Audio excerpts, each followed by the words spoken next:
Kemarin juga dari kuasa hukum mengatakan memang dasar itu adalah pertikaian ya bang, yang sudah tidak lama. Bahkan pertikaian kecil pun menjadi besar. Apa sih bang sebenarnya di balik ini? Kehidupan kita tuh ada yang bisa dibilang yang namanya siklus ya. Karakter manusia juga siklus, oke? Itu bisa berulang. Kalau saya perhatian pribadi ya, berubah, tapi bisa berulang. Istilahnya ada yang namanya kambuh, ya kayak orang tobat, ya kan? Pasti akan kembali lagi melakukan kesalahan, tobat lagi kesalahan. Itu manusia seperti itu. Nah, saya khawatir ini berulang lagi, terjadi lagi, dan saya takut menghadapi situasi yang pernah terulang gitu loh.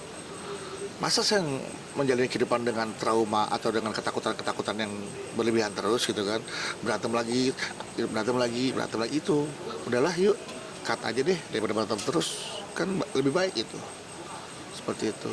Jadi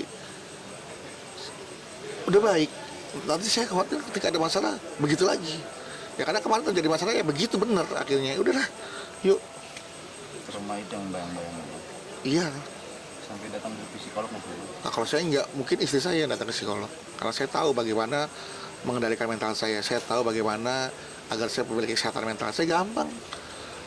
Yang agama ajarkan, ya zikir, sholat, tahajud, ya kan, sholat taubat, apapun lah, mendekatkan diri kepada Allah. Karena yang menciptakan masalah itu kan Allah.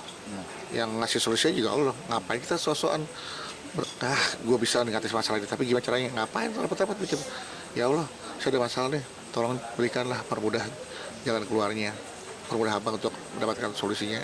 Udah, jangan kejar bayangannya tuh, nggak kena. Kejar cahayanya, bayangan akan ngejar kita, seperti itu. Jangan fokus di masalahnya, fokus pemberi masalahnya, kita dikasih jalan keluarnya, kayak gitulah. Selain pertikaian ada semacam kayak kekerasan juga nggak sih yang abang alami, atau di dalam rumah tangga abang terjadi kekerasan? Gitu ya. Kalau kekerasan sih kayaknya dari saya, karena kalau nggak keras nggak jadi anak. Oke, udah aja kan? Lagi ya, ada 10 menit ya. Kan abang udah merelakan meninggalkan semuanya, Iya. masuk ke bahagian yang selama ini 15 tahun dibungkus. Iya. Abang mulai dari nol lagi. Gimana nih? Ya nggak apa-apa, dari nol lagi. Toh hidup tuh kadang harus di restart ya kan. Ketika ada troubleshoot ya kan, ketika ada trouble kehidupan, ya harus di restart untuk mengulang, untuk agar bisa mendapatkan gambar yang lebih jernih, agar bisa mendapatkan visual yang lebih bagus, lebih baik. Kalau kalau harus di restart, kenapa jadi masalah? Kenapa harus masalah kan?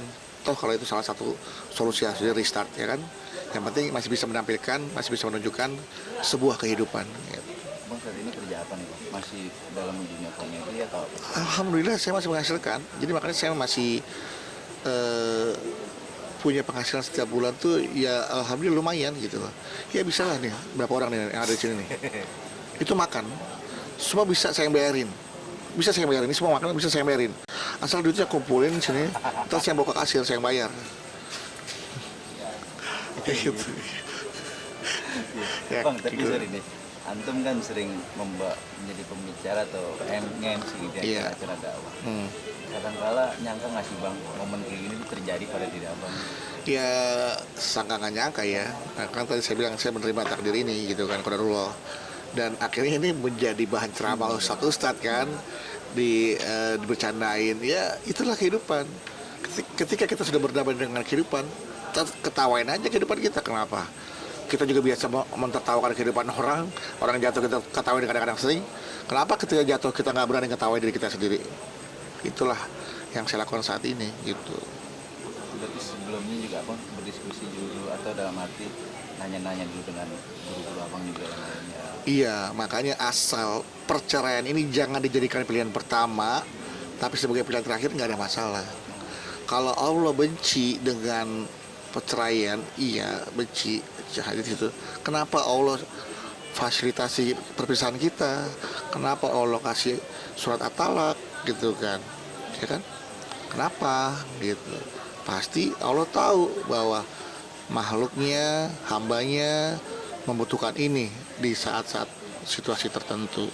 Makanya jangan terjebak dengan kata Allah benci perceraian, tapi justru Allah benci dengan kemunafikan, sosok bertahan untuk agar manusia melihat, sayang banget udah putus mau ngapain lagi sih, rumah tangganya berhasil, padahal di dalamnya adalah pertengkaran, kezoliman, dipertahankan itu. Allah lebih benci itu dibandingkan orang terbuka. Saya gagal berumah tangga, bercerai, tapi saya tidak saling menyakiti. Itu kan Allah lebih suka orang yang jujur. Kayak gitu. Itu yang dinamakan tidak ada yang abadi ya. Tidak ada yang ada. Jadi ridho menerima pada saat dia jadi jodoh saya terima tuh ridho. Tapi ketika saya harus kehilangan dia harus kehilangan saya, kepergian kami masing-masing harus kita ikhlaskan. Ya, saya sudah bilang mau sampai kapanpun saya menceraikan istri saya, kalau dia nggak mau, kalau dia masih jodoh saya nggak akan bisa. Pasti istri saya akan lawan. Tapi dia nerima dan saya juga nerima. Terjadilah. Berarti jodoh kami sampai di sini.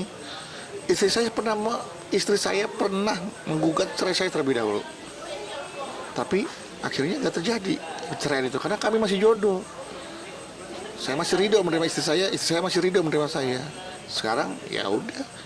Ini kita kembali pada keikhlasan, bab keikhlasan bahwa kita sama-sama ikhlas melepaskan. Bahkan sampai buku nikah pun katanya sudah pernah disobek. Udah pernah disobek, jadi artinya bukan ini keputusan pertama kami bercerai, tapi ini adalah keputusan terakhir setelah kami menimbang beberapa keputusan-keputusan yang harus kami ambil. Jadi itu Puncak gejolak lagi. bukan puncak gejolak, ya memang akhir dari sebuah perjalanan pernikahan kami. Memang gejolaknya sih memang dari dulu selalu ada, tapi Fluktuatifnya. ya seperti itulah kurang lebih. Bang, muhasabah dalam sholat malam apa sih yang abang Nih, sini? saya jujur aja ya, setelah saya berpisah, ketok palu, selesai nih, akte cerai keluar, selesai, Inkrah. inkrah ya. Saya bismillah ya, supaya saya terhindar dari perbuatan buruk. Saya membuka diri saya untuk siapapun yang tertarik dengan saya. Kita nikah langsung, ya. Kalau kamu mau tinggal di mana aja sama saya, datang saya. Ini nomor telepon saya ada di bawah ini. Langsung promo. Kalau itu ya memang artinya saya nggak mau hidup sendiri, bahaya, Benar. setan tuh ya. Butuh pendampingan. Dan apalagi saya pernah menikah, tahu seperti apa gitu kan, kebutuhan itu harus dipenuhi. Bahaya, mendingan ayo kalau sudah selesai siap-siap kita ketemu ya. Siapapun Anda, yang penting pertama yang saya minta adalah agama dulu yang saya lihat, kedua cantiknya, hartanya, keturunannya ya. Kalau kemarin saya minta itu balik, cantiknya dulu, agama gampang, bisa kita bareng-bareng belajar. Lama juga belajar 15 tahun ya. Kalau itu dasar. Dasarnya, ayo saya lihat agamanya dulu, cantik. Masalah harta gampang, kita sama-sama. Yang penting agamanya dulu, itu yang saya cari, utamakan. Oke bang, keluarga juga katanya nggak di. Nggak, saya udah bilang, udah keluarga saya, kenapa sih cita-cita, udah diem aja. Kalian cukup tahu bahwa saya baik-baik aja, nggak usah ikut pikirin, udah jangan dipikirin. Pikirin yang lain aja, banyak hal yang harus lebih penting dipikirin. Biar saya yang tanggung ini, karena kebetulan juga bapak ibu udah nggak ada kan. Seperti itu. Kamu masih di bawah umur nih bang. Nah, Lihat aja bang. ikut ibunya dulu lah. Ada hak. Kadang-kadang boleh ke saya, silakan kalau mau nginep di rumah saya nanti, tempat saya boleh, silakan. Seperti itu. Ya, oke, aman dong. Sekali lagi boleh. Ada nggak di malam tertentu abang mencari diri atau merindukan momen-momen ini Nggak ada. sampai abang Nggak ada. bisa bertangis? Jangan kita melihat masa lalu, ya kan? Saya harus berdiri hari ini, masa lalu menjadi sejarah, masa depan menjadi misteri, hari ini yang harus saya syukuri. Hari ini adalah yang saya nikmatin, karena ini adalah anugerah yang sedang saya nikmatin. Saya masih menghirup udara segar, masih bisa makan enak, masih bisa ngobrol sama pemirsa, masih bisa berbicara, masih banyak nikmat yang bisa saya nikmatin. Ini yang sedang saya syukuri, itu aja hari ini.